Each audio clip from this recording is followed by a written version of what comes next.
HS biology question paper 2025 just শেষ হলো পরীক্ষা। দেখো একদম হুবহু কমন যে সাজেশন আমি দিয়েছি সেখান থেকে কিন্তু এমসিকিউ এসসিকিউ বড় প্রশ্ন সব কমন এসেছে। দেখো ঝটপট সলভ করে দিচ্ছি। শৈবালের ক্ষেত্রে এটা হবে জুসপোর, ভাউচারিতে দেখা যায়। হ্যাঁ দেখো এখানে জুসপোর হবে, কারণ দেখো এখানে কনিডিয়া হবে না, এগুলো হচ্ছে সব ছত্রাকে দেখা যায়। আর গেমিউল তো স্পঞ্জ, ওটা প্রাণী। ঠিক আছে, কোনটি জন্ম নিয়ন্ত্রণের স্থায়ী পদ্ধতি? এটা কি হবে? টিউবেক্টমি। নেক্সট দেখো এটা হুবহু কমন, এটা সব হুবহু কমন। ডিম্বকের ভ্রূণপোষক কলা নিউসেলাস হবে ডিপ্লয়েড। একাধিক ফিনোটাইপিক বৈশিষ্ট্য একটিমাত্র জিন দ্বারা নিয়ন্ত্রিত হয় প্লিওট্রপি। নিচের কোন তথ্যটি সঠিক নয়? এটা হবে এক সংখ্যক জন্যতে ফিনোটাইপ অনুপাত 1:2, এটা হবে 3:1।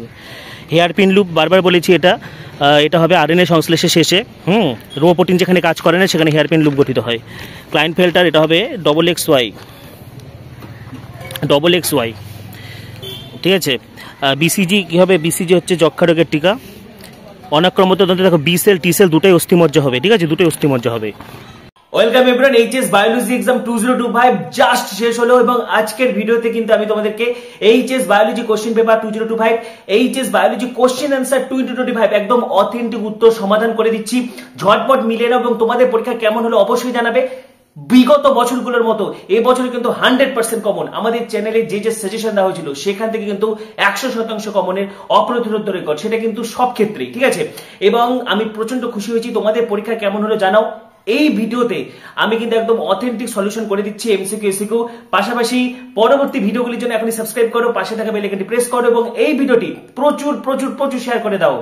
এখানে কিন্তু দেখো বি এবং টি দুটোই কিন্তু অস্থিমজ্জাতে উৎপত্তি হয়, কিন্তু টি হচ্ছে অস্থিমজ্জা থেকে উৎপত্তি হয়, কিন্তু থাইমাসে পরিপূর্ণতা হয়। কিন্তু এটা কোথায় তৈরি হয়? তো এটা অস্থিমজ্জা হবে। কোনটা একটি প্লাজমিড? পিবিআর 322। ব্যাসিলাস থুরিনজেন্সিস ক্ষতিকর পতঙ্গ। তারপরে দেখো হটস্পট নির্ধারণের শর্ত হবে এ এবং বি উভয়। সেম হটস্পট থেকে আরেকটি দেখো প্রশ্ন 1500 এন্ডেমিক, এটা কি হবে? Biodiversity hotspot. কোনটি green house gas? CO2, CFC, CH4, N2। সব কমন। স্পারমিয়েশন বারবার পড়েছি, সার্টোলি কোষ থেকে শুক্রাণুর নির্গমনকে স্পারমিয়েশন বলে। নোডক টিআরএনএ। অ্যানুপ্লয়েডি ক্রোমোজোমের সেটটা মানে 2n-টা ঠিক থাকবে, +1 হয়ে গেল বা 2n-1 হয়ে গেল, এগুলো হচ্ছে অ্যানুপ্লয়েডি। ঠিক আছে, মিথোজীবী সাইনোব্যাকটেরিয়া হবে অ্যানাবিনা। LCD হবে হ্যালুসিনেশন। ইকোটোন দুটি বাস্তুতন্ত্রের মধ্যবর্তী অঞ্চল। দেখো এখানে acrosome common, colostrum, nucleoside, nucleotide. ঠিক আছে, রিক্যাপিচুলেশন থিওরি,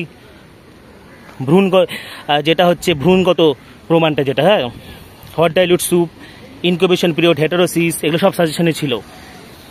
আচ্ছা দেখো যে ন্যাটালিটি মর্টালিটি, তারপরে গর্ভযন্ত্র, একবীজপত্রী দ্বিবীজপত্রী ভ্রূণের পার্থক্য, ক্রিপ্টোরকিটিজম, প্লাসেন্টার কাজ। ঠিক আছে, এগুলো কিন্তু সব হুবহু কমন। প্রশ্ন একটু ঘুরিয়ে ঘুরিয়ে এসেছে, কিন্তু তা সত্ত্বেও কিন্তু সাজেশন থেকে সব কমন এসেছে। দেখো নর্দমা জল বিশুদ্ধকরণ, যে রোগগুলো যেগুলো ফাইলেরিসিস, pneumonia, অ্যাসকিরেসিস, intron, exon, biopiracy, habitat নিচের পার্থক্য, এস এবং জি আকৃতি লেখচিত্র। রজচক্রের সময় ডিম্বাশয়ের পরিবর্তন হুবহু কমন। দেখো 5-এর প্রশ্ন সব কমন। পুংলিঙ্গদের উৎপত্তি, পরিস্ফুরণ, ফানিকুলাস। ট্রান্সক্রিপশনটা একটু ঘুরিয়ে দিয়েছে, কিন্তু এটাও লিখলে তোমরা নাম্বার পাবে, এটাও করানো আছে। সেন্ট্রাল ডগমা, জৈব ভূরাসায়নিক চক্র, ফসফরাস চক্র বারবার বলেছিলাম। জীববৈচিত্র্য, অবলুপ্তির কারণ, আর্সেনিকের ফল। ঠিক আছে, হুবহু কমন। তো আমার তৈরি সাজেশন থেকে কিন্তু 100% কমন, বিগত বছরগুলোর মতো 100% কমনের অপ্রতিরোধ্য রেকর্ড অব্যাহত। পাশাপাশি আজকের ভিডিওতে কিন্তু আমি তোমাদেরকে HS biology question paper 2025, class 12 biology question 2025 একদম অথেন্টিক উত্তর সমাধান করে দিলাম। তোমাদের পরীক্ষা কেমন হলো জানাতে থাকো। পাশাপাশি আজ কিন্তু একটা সাইকেল কমপ্লিট হলো, একটা সার্কেল কমপ্লিট হলো। এতদিন ধরে তোমাদেরকে পড়ানো সুপার ক্র্যাশ কোর্স থেকে শুরু করে বিভিন্ন স্টাডি ম্যাটেরিয়ালস। ঠিক আছে, তো আজকে সত্যি একটা ইমোশনাল দিন এবং তোমাদের সাথে এতদিন ধরে কানেক্টেড ছিলাম। টেস্ট পেপার সলভ করানো পুঙ্খানুপুঙ্খ, এত কিছু। তো পাশাপাশি পরীক্ষার আগে লাইভ ছিলাম এবং লাইভে কিন্তু আমি প্রত্যেকটি জিনিস রিভিশন করিয়েছি, যেগুলো বুঝেছি সেগুলো কিন্তু পরীক্ষা এসেছে। তো সব মিলে আজ কিন্তু সার্কেলটা কমপ্লিট হলো এবং এখানেই শেষ নয়, জার্নি চলবে এবং পরবর্তীতে তোমাদের পরবর্তী জীবনের জন্য অসংখ্য শুভেচ্ছা, শুভকামনা। পরবর্তীতে কলেজে ভর্তি থেকে শুরু করে বিভিন্ন প্রফেশনাল কোর্সে ভর্তি হওয়া থেকে শুরু করে সমস্ত কিছু তোমরা এখানে পাবে। সেজন্য পরবর্তী আপডেটগুলির জন্য এখনই সাবস্ক্রাইব করো, পাশে থাকা বেল আইকনটি প্রেস করো, ভিডিওটি প্রচুর প্রচুর প্রচুর শেয়ার করো। সকলকে বেস্ট উইশেস।